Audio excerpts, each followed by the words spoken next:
ಇತ್ತ ಫ್ರೀಡಂ ಪಾರ್ಕ್ನಲ್ಲಿ ಬಿಜೆಪಿ ಭಾರಿ ಪ್ರತಿಭಟನೆಯನ್ನ ನಡೆಸ್ತಾ ಇದ್ದು ಬ್ಯಾರಿಕೇಡ್ಗಳನ್ನ ಹತ್ತಿ ಬಿಜೆಪಿ ನಾಯಕರಿಂದ ಮುತ್ತಿಗೆಗೆ ಯತ್ನ ಆಗ್ತಾ ಇದೆ.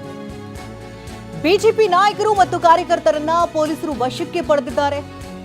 ಛಲವಾದಿ ನಾರಾಯಣ ಸ್ವಾಮಿ, ಶ್ರೀರಾಮುಲು ಹಾಗೆ ಡಾಕ್ಟರ್ ಅಶ್ವಥ್ ನಾರಾಯಣ್, ಮುನಿರತ್ನ ಸೇರಿದಂತೆ ರಾಜು ಗೌಡ ಸೇರಿದಂತೆ ಹಲವು ಕಾರ್ಯಕರ್ತರನ್ನ ಪೊಲೀಸರಿಗ ವಶಕ್ಕೆ ಪಡ್ಕೊಂಡಿದ್ದಾರೆ. ಒಂದು ಕಡೆ ವಿಕಾಸಸೌಧದಲ್ಲೂ ಕೂಡ ಇದೇ ಪರಿಸ್ಥಿತಿ ನಿರ್ಮಾಣ ಆಗಿತ್ತು. ಆರ್ ಅಶೋಕ್ ಸೇರಿದಂತೆ ಹಲವು ಬಿಜೆಪಿ ನಾಯಕರನ್ನ ವಶಕ್ಕೆ ಪಡೆದಿದ್ದಾಯಿತು. ಇತ್ತ ಫ್ರೀಡಂ ಪಾರ್ಕ್ನಲ್ಲೂ ಕೂಡ ಬಿಜೆಪಿ ಭಾರಿ ಪ್ರತಿಭಟನೆಯನ್ನು ನಡೆಸ್ತಾ ಇದ್ದು ರಾಜ್ಯ ಸರ್ಕಾರದ ವಿರುದ್ಧ ಆಕ್ರೋಶವನ್ನು ವ್ಯಕ್ತಪಡಿಸ್ತಾ ಇತ್ತು. ಇದೀಗ ಬ್ಯಾರಿಕೇಡ್ಗಳನ್ನ ಹತ್ತಿ ಬಿಜೆಪಿ ನಾಯಕರು ಮುತ್ತಿಗೆಗೆ ಯತ್ನವನ್ನು ನಡೆಸಿದ್ದಾರೆ. ಹಾಗಾಗಿ ಅವರನ್ನ ಈಗ ವಶಕ್ಕೆ ಪಡೆದುಕೊಳ್ಳಲಾಗಿದೆ.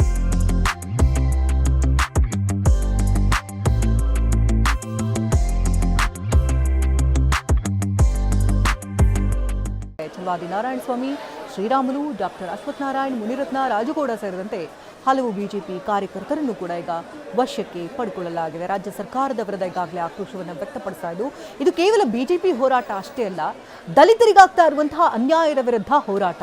ದಲಿತರಿಗಾಗಿರುವಂತಹ ಅನ್ಯಾಯ ಮತ್ತೆಂದಿಗೂ ಕೂಡ ರಿಪೀಟ್ ಆಗಬಾರ್ದು.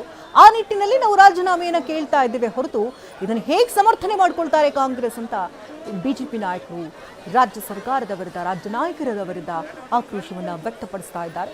ಪ್ರತಿಭಟನೆಯ ಕಾವು ಈಗಾಗಲೇ ಹೆಚ್ಚಾಗಿದೆ.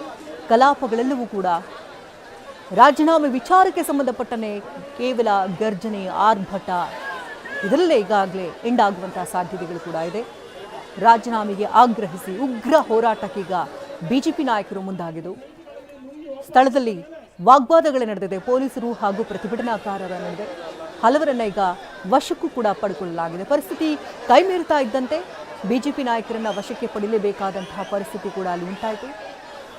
ವಿಧಾನಸೌಧದ ಮುತ್ತಿಗೆಗೂ ಕೂಡ ಮುಂದಾಗಿದ್ರು. ವಿಕಾಸಸೌಧದ ಗೇಟ್ನಲ್ಲೇ ಹಲವರನ್ನ ಈಗಾಗಲೇ ತಡೆಯಲಾಗಿದೆ. ಆರ್ ಅಶೋಕ್ ಸೇರಿದಂತೆ ಹಲವು ನಾಯಕರನ್ನ ಈಗಾಗಲೇ ವಶಕ್ಕೆ ಪಡ್ಕೊಂಡಿದ್ದಾರೆ. ಇತ್ತ ಫ್ರೀಡಂ ಪಾರ್ಕ್ನಲ್ಲೂ ಕೂಡ ಬ್ಯಾರಿಕೇಡ್ಗಳನ್ನು ಹತ್ತಿ ಬಿಜೆಪಿ ನಾಯಕರು ಮುತ್ತಿಗೆಗೆ ಯತ್ನವನ್ನು ಮಾಡಿದ್ದಾರೆ. ಹಾಗಾಗಿ ಛಲವಾದಿ ನಾರಾಯಣ ಸ್ವಾಮಿ, ಶ್ರೀರಾಮುಲು, ಅಶ್ವಥ್ ನಾರಾಯಣ್ ಸೇರಿದಂತೆ ಮುನಿರತ್ನ, ರಾಜು ಗೌಡ ಹೀಗೆ ಹಲವು ನಾಯಕರು ಭಾಗಿಯಾಗಿದ್ದರು ಪ್ರತಿಭಟನೆಯಲ್ಲಿ.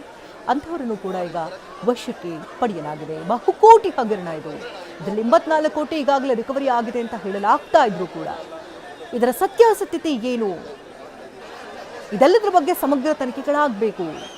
ಕಳಂಕಿತ ನಾಯಕನನ್ನ ಹೇಗೆ ಸೇರಿಸ್ಕೊಂಡ್ರಿ ಅಂತ ಬಿಜೆಪಿ ಆಕ್ರೋಶವನ್ನು ವ್ಯಕ್ತಪಡಿಸ್ತಾನೆ ಬರ್ತಾ ಇದೆ. ಮಂತ್ರಿಗಿರಿ ಕೊಟ್ಟಿದ್ದು ಹೇಗೆ? ಯಾಕೆ ಬೇರೆ ನಾಯಕರಿರ್ಲಿಲ್ವಾ? ಇನ್ನು ಫ್ರೀಡಂ ಪಾರ್ಕ್ನಿಂದ ನೇರ ಸಂಪರ್ಕದಲ್ಲಿ ಕಿರಣ್ ಹನಿಯಡ್ಕ ಇದ್ದಾರೆ. ಕಿರಣ್ ಹನಿಯಡ್ಕ, ಇತ್ತ ವಿಕಾಸಸೌಧದಲ್ಲೂ ಕೂಡ ಬೆಳಗ್ಗೆಯಿಂದ ಗಮನಿಸ್ತಾ ಇದ್ವಿ, ಪರಿಸ್ಥಿತಿ ಮೀರಿ ಹೋಗ್ತಾ ಇತ್ತು. ನಂತರದಲ್ಲಿ ಹಲವು ನಾಯಕರನ್ನ ವಶಕ್ಕೆ ಪಡ್ಕೊಂಡ್ರು. ಈಗ ಫ್ರೀಡಂ ಪಾರ್ಕ್ನ ಸ್ಥಿತಿಗತಿಗಳು ಹೇಗೆ ಕಂಡು ಬರ್ತಾ ಇದೆ? ಶಕುಂತಲಾ, ಫ್ರೀಡಂ ಪಾರ್ಕ್ನಲ್ಲಿ ಪ್ರತಿಭಟನೆಯನ್ನು ನಡೆಸಿ ಈಗ ಮುತ್ತಿಗೆ ಹಾಕುವಂಥ ಪ್ರಯತ್ನವನ್ನು ಬಿಜೆಪಿ ನಾಯಕರು ಮಾಡಿದ್ದಾರೆ. ವಿಧಾನ ಪರಿಷತ್ನ ವಿಪಕ್ಷ ನಾಯಕ ಛಲವಾದಿ ನಾರಾಯಣ ಸ್ವಾಮಿ ಮತ್ತು ಮಾಜಿ ಸಚಿವ ಶ್ರೀರಾಮುಲು ನೇತೃತ್ವದಲ್ಲಿ ಬಿಜೆಪಿಯ ಮುಖಂಡರು ಮತ್ತು ಕಾರ್ಯಕರ್ತರು ವಿಧಾನಸೌಧಕ್ಕೆ ಮುತ್ತಿಗೆ ಹಾಕುವಂಥ ಪ್ರಯತ್ನವನ್ನು ಮಾಡಿದರು. ನಾವಿಲ್ಲಿ ಮುತ್ತಿಗೆ ಹಾಕುವಂಥ ಪ್ರಯತ್ನವನ್ನು ನೋಡ್ತಾ ಇದ್ವಿ. ಇಲ್ಲಿ ಫ್ರೀಡಂ ಪಾರ್ಕ್ನ ಪಕ್ಕದ ರಸ್ತೆ ಇದು. ರಸ್ತೆಯಲ್ಲಿ ಪೊಲೀಸರು ರಸ್ತೆಯನ್ನು ಲಾಕ್ ಮಾಡಿದ್ದಾರೆ. ಅಂದರೆ ಲಾಕ್ ಮಾಡುವಂಥ ವ್ಯವಸ್ಥೆ ಇದೆ. ಯಾರು ಕೂಡ ಪ್ರತಿಭಟನೆ ಮಾಡುವಂಥ ಸಂದರ್ಭದಲ್ಲಿ ರಸ್ತೆಗಳಿದು ಎಲ್ಲೂ ಕೂಡ ಚದರಬಾರದು ಅನ್ನುವಂಥ ಕಾರಣಕ್ಕಾಗಿ ಇಡೀ ರಸ್ತೆಯನ್ನು ಲಾಕ್ ಮಾಡುವಂಥ ವ್ಯವಸ್ಥೆ ಇರುವಂಥದ್ದು. ಅದೇ ರೀತಿ ಈಗ ಬಿಜೆಪಿ ಕಾರ್ಯಕರ್ತರು ಮುತ್ತಿಗೆ ಹಾಕುವಂಥ ಪ್ರಯತ್ನ ಮಾಡಿದಂತಹ ವೇಳೆ ಇಲ್ಲಿ ರಸ್ತೆಯನ್ನು ಲಾಕ್ ಮಾಡಿ ಒಬ್ಬೊಬ್ಬರನ್ನಾಗಿ ಮುಖಂಡರುಗಳನ್ನು ಮತ್ತು ಕಾರ್ಯಕರ್ತರನ್ನ ಬಸ್ಗೆ ಕರೆದುಕೊಂಡು ಹೋಗಿ ವಶಕ್ಕೆ ಪಡೆಯುವಂತಹ ಕೆಲಸವನ್ನ ಪೊಲೀಸರು ಮಾಡ್ತಾ ಇದ್ದಾರೆ. ಹೀಗಾಗಿ ಈಗ ರಸ್ತೆಗಿಳಿದಿರುವಂತಹ ಕಾರ್ಯಕರ್ತರನ್ನ ಮುಖಂಡರನ್ನ ಪೊಲೀಸರು ವಶಕ್ಕೆ ಪಡೆದು ಕರೆದೊಯ್ತಾ ಇದ್ದಾರೆ. ಒಂದು ಹಂತದಲ್ಲಿ ವಶಕ್ಕೆ ಪಡೆಯುವ ಕೆಲಸ ಆಗ್ತಾ ಇದ್ದಾರೆ.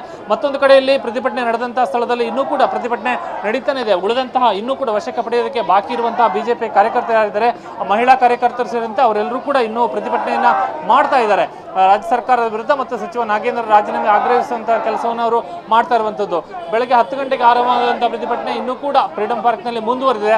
ಅರ್ಧದಷ್ಟು ಕಾರ್ಯಕರ್ತರು ಈಗಾಗಲೇ ರಸ್ತೆಗಿಳಿದಂತ ಕಾರಣಕ್ಕಾಗಿ, ಮುತ್ತಿಗೆ ಹಾಕಲು ತೆರಳಿದಂತ ಕಾರಣಕ್ಕಾಗಿ ಅವರನ್ನ ಪೊಲೀಸರು ವಶಕ್ಕೆ ಪಡೆದರು. ಇನ್ನುಳಿದಂತಹ ಕಾರ್ಯಕರ್ತರು ಇನ್ನೂ ಕೂಡ ಪ್ರತಿಭಟನೆಯನ್ನ ಮಾಡ್ತಾ ಇದ್ದಾರೆ. ಇನ್ನೊಂದು ಅರ್ಧ ಗಂಟೆಗಳ ಅವಧಿಯಲ್ಲಿ ಈ ಪ್ರತಿಭಟನೆ ಮುಕ್ತಾಯವಾಗುತ್ತೆ. ಪ್ರತಿಭಟನೆ ನಂತರ ವಿಧಾನಸೌಧಕ್ಕೆ ತೆರಳಿ ಮುತ್ತಿಗೆ ಹಾಕುವಂತ ಒಂದು ಪ್ರಯತ್ನವನ್ನ ಬಿಜೆಪಿ ಮುಖಂಡರು ಮಾಡಿದ್ರು. ಆದರೆ ಪೊಲೀಸರು ಅಗತ್ಯವಾದಂತಹ ಭದ್ರತಾ ವ್ಯವಸ್ಥೆ ಮತ್ತು ಸೆಕ್ಯೂರಿಟಿ ವ್ಯವಸ್ಥೆಯನ್ನು ಮಾಡಿಕೊಂಡಂತ ಕಾರಣಕ್ಕಾಗಿ ವಿಧಾನಸೌಧವರೆಗೂ ಕೂಡ ತೆರಳೋದಕ್ಕೆ ಅವಕಾಶವನ್ನು ಕೊಡೋದಿಲ್ಲ. ಬದಲಾಗಿ ಫ್ರೀಡಂ ಪಾರ್ಕ್ನ ಪಕ್ಕದ ರಸ್ತೆಯಲ್ಲಿ ಅವರನ್ನ ವಶಕ್ಕೆ ಪಡೆದು ಈಗ ಕರೆದೊಯ್ಯುವಂತ ಕೆಲಸವನ್ನ ಮಾಡ್ತಾ ಇದ್ದಾರೆ. ಕಿರಣ್, ತಮ್ಮ ಲೈವ್ ಅಪ್ಡೇಟ್ಸ್ಗಾಗಿ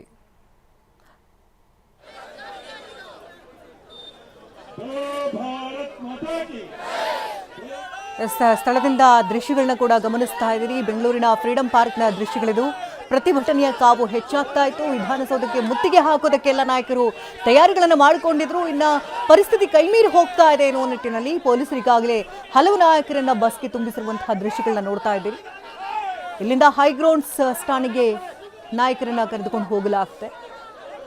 ನಾಗೇಂದ್ರ ರಾಜೀನಾಮೆಗೆ ಒತ್ತಾಯಿಸಿ ಉಗ್ರ ಹೋರಾಟಕ್ಕೀಗ ಬಿಜೆಪಿ ಮುಂದಾಕಿದ್ದು, ಬಿಜೆಪಿ ಜೊತೆಗೆ ಹಲವು ಕಾರ್ಯಕರ್ತರು ಕೂಡ ಅಖಾಡಕ್ಕಿಳಿದು ಆಕ್ರೋಶವನ್ನು ವ್ಯಕ್ತಪಡಿಸಿದ್ದಾರೆ. ದಲಿತರಿಗೆ ಅನ್ಯಾಯವಾಗ್ತಿದೆ ಅಂತ ಆಗ್ರಹಿಸಿದ್ದಾರೆ.